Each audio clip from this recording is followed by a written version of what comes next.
నమస్తే, welcome to ఇహా TV.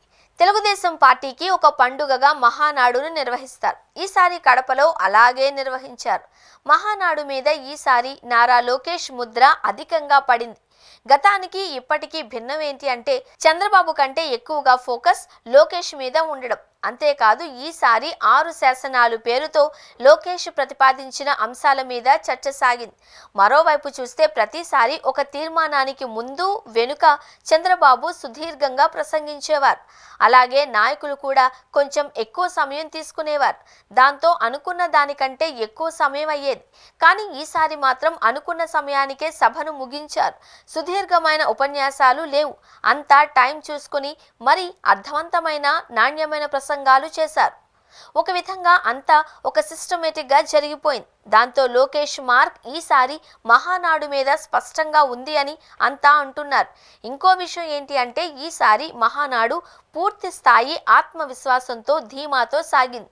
మరో 4 దశాబ్దాల పాటు టీడీపీ జెండాకు తిరుగు లేదు అన్న నిబ్బరాన్ని అటు నాయకులకు ఇటు క్యాడర్కి కూడా ఇచ్చింది. చంద్రబాబు తరువాత ఎవరు అన్న ప్రశ్న 2023లో నిర్వహించిన మహానాడు దాకా ఉండేది.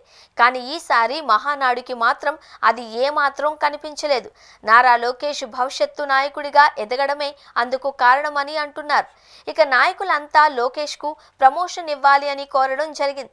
ఆయనకు వర్కింగ్ ప్రెసిడెంట్ ఇవ్వాలి అని బాబును వినతి చేయడం జరిగింది. ఆ విధంగా చూస్తే యువ నాయకత్వం టీడీపీకి ఉంది అని, అది పదిలంగా ఉంది అని, బాబు తరువాత లోకేష్ చేతిలో పార్టీ పూర్తి భద్రతతో ఉంటుంది అని అంతా నమ్మకంగా ఉన్నారు. ఆ సన్నివేశం అయితే ఈసారి మహానాడులో కనిపించింది. దాంతో మహానాడులో అనుకున్న లక్ష్యం అయితే నెరవేరింది అని అంటున్నారు. ఏపీలో బలమైన రాజకీయ పార్టీగా, సుదీర్ఘమైన చరిత్ర ఉన్న పార్టీగా టీడీపీ ఈ మహానాడుతో నిరూపించుకుంది.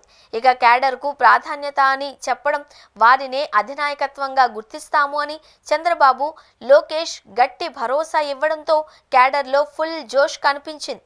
అంతేకాదు యువతకు పెద్దపీట వేస్తాము అని, రానున్న రోజులన్నీ యువతరానివే అని చెప్పడం ద్వారా వారిలోనూ కొత్త ఆశలు కల్పించారు. అంతేకాదు కష్టపడి పనిచేస్తే కీలక పదవులు మీ సొంతం అని కూడా చెప్పకనే చెప్పారు. మొత్తానికి ఈసారి మహానాడుతో మరో 4 దశాబ్దాల పాటు పసుపు జెండా రెపరెపలాడేలా ఉత్సాహం కనిపించింది అని అంతా అంటున్నారు.